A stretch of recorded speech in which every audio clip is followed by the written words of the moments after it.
Hello అండి, అందరికీ నమస్తే. ఈరోజు మనం ప్రోటీన్ లడ్డు ఎలా చేసుకోవాలో చూద్దాం. దీంట్లో వాడే ప్రతి ఇంగ్రీడియంట్ మన హెల్త్కి చాలా మంచిది అండి, అండ్ చాలా టేస్టీగా కూడా ఉంటుంది. మరి దీని తయారీ విధానం చూద్దామా? ముందుగా స్టవ్ పైన ఒక ప్యాన్ పెట్టుకొని 1 కప్పు ఫుల్ మక్కన వేసుకోండి. వీటిని లోటస్ సీడ్స్ అని కూడా అంటారండి. దీంట్లో ఫైబర్ కంటెంట్ చాలా ఎక్కువగా ఉంటుంది అండ్ హెల్త్కి చాలా మంచిది.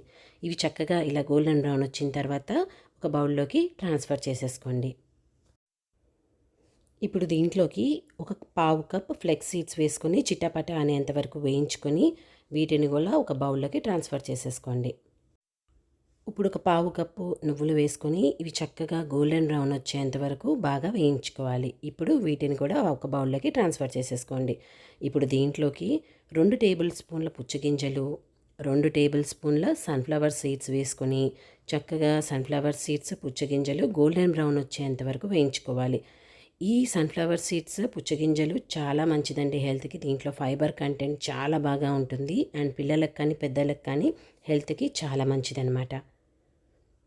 ఇప్పుడు అదే బౌల్లో 2 టేబుల్ స్పూన్ల ఎండు కొబ్బరి వేసుకొని చక్కగా గోల్డెన్ బ్రౌన్ వచ్చేంత వరకు మీడియం ఫ్లేమ్ మీద పెట్టుకొని వేయించుకోవాలి. ఇప్పుడు ఇలా గోల్డెన్ బ్రౌన్ వచ్చిన తర్వాత దీన్ని మాత్రం ఒక సపరేట్ బౌల్లోకి ట్రాన్స్ఫర్ చేసుకోండి. ఇప్పుడు దీంట్లోకి కొంచెం జీడిపప్పు, కొంచెం బాదం పప్పు, కొంచెం పిస్తా వేసుకొని వీటిని కూడా పచ్చివాసన పోయేంత వరకు మీడియం ఫ్లేమ్ పైన చక్కగా వేయించుకోవాలి. వీటిని కూడా మనం సపరేట్ బౌల్లోకి ట్రాన్స్ఫర్ చేసుకోవాలండి. ఇప్పుడు కొంచెం నెయ్యి వేసుకొని ఒక 1/2 టేబుల్ స్పూన్ గోంద్ వేసుకొని దీన్ని కూడా దోరగా వేయించుకోవాలి. ఇది ఈటబుల్ గమ్ అని కూడా అంటారండి. దీనివల్ల 1, 2 కాదనమాట, చాలా బెనిఫిట్స్ ఉన్నాయి. దీని వీడియో నేను మీకు సపరేట్గా అప్లోడ్ చేస్తాను. ఇది ఇలా పాప్కార్న్ లాగా ఉబ్బుతుందన్నమాట. ఇలా అవ్వంగానే సపరేట్గా ఒక బౌల్లోకి తీసి ట్రాన్స్ఫర్ చేసుకోండి. ఇప్పుడు ముందుగా మనం వేయించుకున్న ఫ్లెక్స్ సీడ్స్, నువ్వులు, సన్ఫ్లవర్ సీడ్స్ ఇవన్నీ ఉన్నాయి కదా, వీటితో పాటు ఇప్పుడు వేయించుకున్న గోంతు కూడా వేసేసుకుని దీన్ని మనం మెత్తగా మిక్సీ వేసేసుకోవాలి. ఇలా మెత్తగా మిక్సీ వేసుకున్నాక ఒక బౌల్లోకి ట్రాన్స్ఫర్ చేసుకోండి. ఇప్పుడు అదే జార్లో మనం ముందుగా వేయించుకున్న డ్రై ఫ్రూట్స్ కూడా వేసుకొని కచ్చాబిచ్చాగా మిక్సీ వేసుకొని కొంచెం సపరేట్గా తీసి ఒక బౌల్లో వేసుకోండి. మిగిలింది మొత్తం ఇప్పుడు మనం మిక్సీ వేసుకున్న బౌల్లోకి ట్రాన్స్ఫర్ చేసేసుకోండి. ఇప్పుడు అదే జార్లో పూల్ మక్కని కూడా వేసుకొని కచ్చాబిచ్చాగా మిక్సీ వేసుకొని ముందు మనము పొడులన్నీ వేసుకున్న బౌల్లోకి ట్రాన్స్ఫర్ చేసేసుకోండి. ఇలా పొడులన్నీ రెడీ అయిపోయిన తర్వాత అదే జార్లో 1 కప్పు బెల్లం, కొంచెం యాలకుల పొడి వేసుకుని మెత్తగా మనం మిక్సీ వేసేసుకోవాలి. ఇలా మెత్తగా మిక్సీ వేసుకున్న బెల్లం పొడిలోకి మనం దగ్గర 5 నుంచి 6 ఖర్జూరా వేసుకోవాలండి. ఈ ఖర్జూరా వేసుకోవటం వల్ల ఏంటంటే బెల్లంకి చెమ్మన్నది వస్తుంది, మనకి లడ్డు చేసుకోవటం కూడా ఈజీ అవుతుందన్నమాట. స్వీట్ కూడా కరెక్ట్గా సరిపోతుంది. ఇప్పుడు ఒక పెద్ద బౌల్ తీసుకొని దీంట్లోకి మనం వేసుకున్న పొడులన్నీ వేసేసుకోవాలి.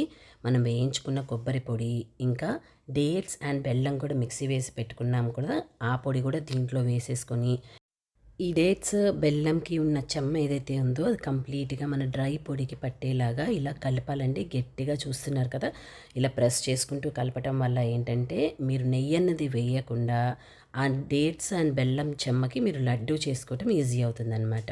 ఇప్పుడు దీంట్లోకి మనము పక్కకి పెట్టుకున్న డ్రై ఫ్రూట్స్ పొడి కూడా వేసేసుకోవాలి. ఇలా పొడులన్నీ ఒకసారి కలుపుకొని మీకు కావాల్సిన సైజెస్లో మీరు లడ్డూలు చేసుకొని స్టోర్ చేసుకోవచ్చు. ఈ లడ్డూలు ఎంత లేదన్నా ఒక 20 రోజులు పాడవకుండా ఉంటాయండి. అది కాకుండా ఒక లడ్డూ తీసుకోవటం వల్ల రోజుకి మనకి కరెక్ట్ ప్రోటీన్ అన్నది, ఫైబర్ అన్నది బాడీకి కరెక్ట్గా వెళ్తుందన్నమాట.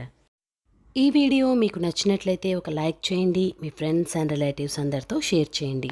ఇలాంటి మరికొన్ని easy, simple and healthy recipes కోసం మన ఛానల్ సబ్స్క్రైబ్ చేయటం మర్చిపోమాకండి. Thanks for watching.